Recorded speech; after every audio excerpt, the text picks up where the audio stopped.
जी हाँ दोस्तों, आप देखना शुरू कर चुके हैं यूसी भोजपुरी। जैसा कि आप सब जानते हैं कि विवादों का माहौल तो चल ही रहा था।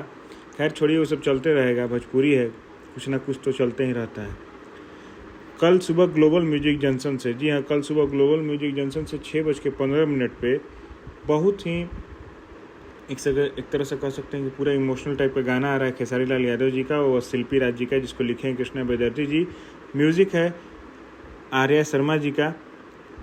भाई साहब, बहुत ही अच्छा गाना है जिसमें फीचरिंग में है शायद आस्था सिंह जी।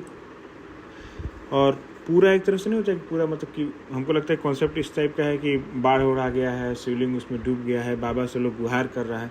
तो कल सुबह ज़रूर देखिएगा 6:15 पे ग्लोबल म्यूजिक जंक्शन से गाना आ रहा है। जितना ज़्यादा हो सके इस वीडियो को शेयर कीजिए। यूसी भोजपुरी को फॉलो सब्सक्राइब जहाँ भी आप देख रहे होंगे ज़रूर कीजिए। Love you all. जय माता दी।